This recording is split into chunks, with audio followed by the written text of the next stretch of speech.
Welcome to Harsha's லெடி. இன்னைக்கு நம்ம 6th standard Tamil இயல் 2ல் இருக்கிற திருக்குறளுக்கு எளிய விளக்கம் தான் பார்க்க போகிறோம். அதுக்கு முன்னாடி சேனல் சப்ஸ்கிரைப் பண்ணிக்கோங்க. நெக்ஸ்ட் என்ன லெசன் வேணும் அப்படின்னு கமெண்ட் பண்ணுங்க. முதல் குறள், கடவுள் வாழ்த்து. அகர முதல எழுத்தெல்லாம் ஆதி பகவன் முதற்றே உலகு. ஸோ இப்படின்னா என்ன அர்த்தம்னா, நம்மளோட தமிழ் மொழியில் முதன்மையான எழுத்து எது? ஆ. ஸோ எப்படி அது நம்மளோட ஆ வந்து முதன்மையான எழுத்தாக இருக்கோ, அதே மாதிரி இந்த உலகத்துக்கு நம்ம கடவுள் தான் முதன்மையானவர். ஸோ இறைவன் தான் முதன்மையானவர் அப்படின்னு திருவள்ளுவர் சொல்லியிருக்கார். அடுத்ததா வான் சிறப்பு, அதாவது வான்னா மழையினுடைய சிறப்பை பற்றி கூறுற ஒரு 2 குறள் கொடுத்துருக்காங்க. ஃபர்ஸ்ட் ஒன், மின் இன்று பொய்ப்பின் விரிநீர் வியனுலகத்து உள்ளின்று உடற்றும் பசி. மழை உரிய காலத்தில் பெய்யாது போனால் உலகத்து உயிர்களை எல்லாம் பசி துன்புறுத்தும். அப்படின்னா, நம்ம பூமியில் வாழ்கிற பல உயிரினங்கள், அதாவது பல உயிரினங்களுக்கு வந்து சோர்ஸாக இருக்கிறது வாட்டர் தான். ஸோ அந்த மழை இல்லை அப்படின்னு சொன்னால் நம்ம வந்து பசியிலால் வாடுவோம். உரிய நேரத்தில் வந்து மழை பெய்ய வேண்டிய மழை வந்து பெய்யாமல் போச்சு அப்படின்னு சொன்னால் என்னதான் நம்ம பூமியை சுற்றி கடல் நீர் அவ்வளோ இருந்துமே அது வந்து பயன் இல்லாமல் நாமெல்லாம் பசியில் தான் வாடுவோமா. அடுத்த குறள், கெடுப்பதுவும் கெட்டார்க்குச் சார்வாய் மற்றாங்கே எடுப்பதுவும் எல்லாம் மழை. விளக்கம், உரிய காலத்தில் பெய்யாது கெடுப்பதும் மழைதான், உரிய காலத்தில் பெய்து காப்பதும் மழைதான். ஸோ இதனுடைய மீனிங் என்னன்னா, உரிய நேரத்தில், அதாவது பெய்ய வேண்டிய நேரத்தில் பெய்யாமல் மழை இருந்துச்சு அப்படின்னு சொன்னால் வறட்சி ஏற்படும், அதாவது பஞ்சம் ஏற்படும். தண்ணி இல்லைன்னா செடியெலாம் வளராது இல்லையா. ஸோ அந்த மாதிரி நம்மளை வந்து கஷ்டப்படுத்துறதும், அதாவது கெடுப்பதும் மழை தான். அதே நம்ம வாடி நிற்கும்போது, மழை இல்லையே அப்படின்னு வாடி நிற்கும்போது மழை வந்தால் நம்ம எல்லாம் ரொம்பவே செழுமையாக இருப்போம். ஸோ நம்ம எல்லாருக்குமே செழுமையாக இருக்கிறதுக்கு உதவி செய்கிறதும் மழை தான் அப்படின்னு சொல்கிறாங்க.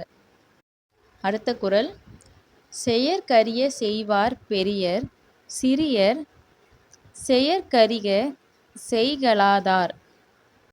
விளக்கம், முடியாத செயலையும் முடித்து காட்டுபவர் பெரியோர், முடியாது என்பவர் சிறியோர். ஸோ இதனுடைய டீட்டெயில் எக்ஸ்பிளனேஷன் பார்க்கலாம். மற்றவங்களால செய்ய முடியாது அப்படின்னு நினைக்கிற ஒரு சில நல்ல விஷயத்த கண்டிப்பாக என்னால் முடியும் அப்படின்னு செய்து முடிப்பவர்கள் தான் பெரியவர்கள், உயர்ந்தவர்கள் அப்படின்னு சொல்கிறாங்க. ஆனால் அதை வந்து ஒரு ட்ரை கூட பண்ணாமல் என்னால் முடியாது, இது ரொம்ப கஷ்டம் அப்படின்னு சொல்கிறவங்க ரொம்பவே சிறியவர்கள் அப்படின்னு சொல்லிட்டு திருவள்ளுவர் சொல்லியிருக்கார். அடுத்ததா 5th குறள், தம்மின் தம் மக்கள் அறிவுடைமை மாநிலத்து மண்ணுயிர்க்கு எல்லாம் இனிது. பொருள், தம்மை விட தம் பிள்ளைகள் அறிவுடையோர் என்றால் மக்களுக்கு அதுதான் மகிழ்ச்சி. இதோட மீனிங் என்னன்னா, தன்னை விட, அதாவது பேரண்ட்ஸை விட தன்னோட பிள்ளைங்க வந்து ரொம்ப அறிவாளியாக இருக்கிறது வந்து பெற்றோர்களுக்கு ரொம்ப ரொம்ப சந்தோஷமாக இருக்குமா. நம்மளை விட நம்ம பசங்க இவ்வளோ அறிவாக இருக்காங்களே அப்படின்ட்டு. அது பெற்றவங்களுக்கு மட்டும் கிடையாது, இந்த உலகத்தில் இருக்க எல்லாருக்குமே அது மிக மிக சந்தோஷமான மகிழ்ச்சியான ஒரு விஷயம் அப்படின்னு சொல்கிறாங்க. அடுத்த குறள், அன்புடைமையிலிருந்து, அன்பிலார் எல்லாம் தமக்குரியர் அன்புடையார் என்பும் உரியர் பிறர்க்கு. விளக்கம், அன்பு இல்லாதவர் எல்லா பொருளும் தமக்கே என்பர், அன்பு உடையவர் தம் உடம்பும் பிறர்க்கே என்பர். ஸோ இதோட பொருள் என்ன அப்படின்னா, அன்பு, ஒருத்தவங்க கிட்ட அன்பு இல்லை அப்படின்னா அவங்க வந்து எந்த பொருளையும் மற்றவங்க கூட ஷேர் பண்ணிக்க மாட்டாங்க.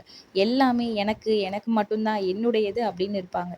ஆனால் இதுவே அன்பு மனசு நிறைஞ்ச ஒரு ஒரு குழந்தை என்ன பண்ணும் அப்படின்னா, தன்னோட உடல் பொருள் ஆவி எல்லாமே மற்றவங்களுக்கு அப்படின்னு நினைக்கும் அப்படின்னு வள்ளுவர் சொல்லியிருக்கார்.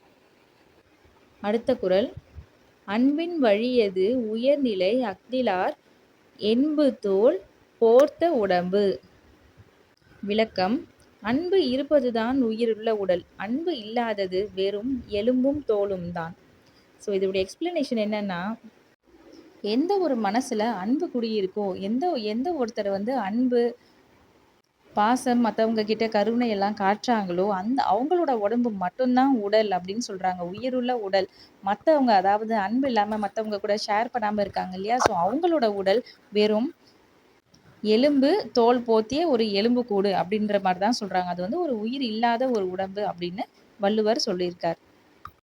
அடுத்த குறள் இனியவை கூறலிருந்து பணிவுடையன் இன்சொலன் ஆதல் ஒருவர்க்கு அணியல்ல மற்று பிற.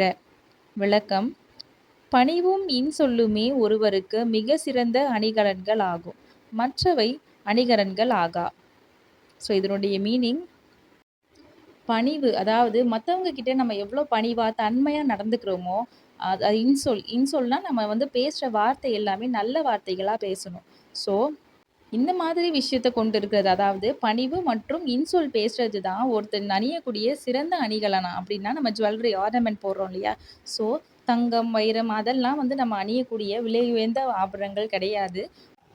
நம்ம பணிவாக இருக்கிறதும் நம்ம இன்சொல்லாக பேசுறதும், அதாவது நன்மையை பேசுறதும் தான் நம்ம வந்து அணியக்கூடிய ஒரு சிறந்த விலை உயர்ந்த அணிகலன் அப்படின்னு வள்ளுவர் சொல்லியிருக்கார். அடுத்த குறள் இனிய உளவாக இன்னாத கூறல் கனி இருப்ப காய் கவர்ந்தற்று. விளக்கம் இனிய சொல் இருக்கும்போது இன்னா சொல் பேசுவது கனி இருக்கும்போது காயை உண்பதை போன்றதாகும். அப்படின்னா நம்மளுடைய தமிழ் மொழியில் இனிமையாக அவ்வளோ ஆயிரக்கணக்கான வார்த்தைகள் இருக்குது.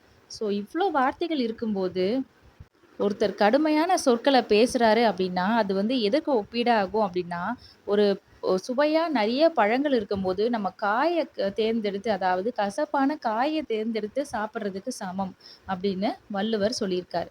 ஸோ எப்போவுமே நம்ம இனிமையான சொற்களை தான் பேசணும் அப்படின்றதுக்கு இதுக்கு மீனிங். அடுத்ததாக நூல்வெளி கொடுத்துருக்காங்க. அப்படின்னா இந்த திருக்குறள் பற்றி ஒரு சின்ன ஒரு ஷார்ட் நோட் கொடுத்துருக்காங்க. ஸோ திருவள்ளுவர் 2000 ஆண்டுகளுக்கு முற்பட்டவர். எக்காலத்துக்கும் பொருந்தும் வாழ்க்கை நெறிகளை வகுத்து கூறியுள்ளார். வான்புகழ் வள்ளுவர், தெய்வ புலவர், பொய்யில் புலவர். ஸோ இந்த மாதிரியான சிறப்பு பெயரும் இவருக்கு உண்டு. திருக்குறள் அறத்துப்பால், பொருட்பால், இன்பத்துப்பால் என்று 3 பிரிவுகளை கொண்டது. திருக்குறளுக்கு பொதுமறை, வாயுரை வாழ்த்து போன்ற சிறப்பு பெயர்களும் உண்டு. திருக்குறள் நூற்றுக்கணக்கான வேற்று மொழிகளிலும் மொழிபெயர்ப்பு செய்யப்பட்டுள்ளது. இதோட இந்த குறளோட எக்ஸ்பிளனேஷன் வீடியோ கம்ப்ளீட் ஆகுது. இந்த வீடியோ பிடிச்சிருந்தா லைக் பண்ணுங்கள், உங்கள் ஃப்ரெண்ட்ஸ்க்கு ஷேர் பண்ணுங்கள். நெக்ஸ்ட் என்ன லெசன் வேணும்னு கமெண்ட்டில் சொல்லுங்கள். அண்ட் நம்ம சேனலை சப்ஸ்கிரைப் பண்ணி வச்சுக்கோங்க. தேங்க்ஸ் ஃபார் வாட்சிங் ஹர்ஷாஸ் லேர்னிங்.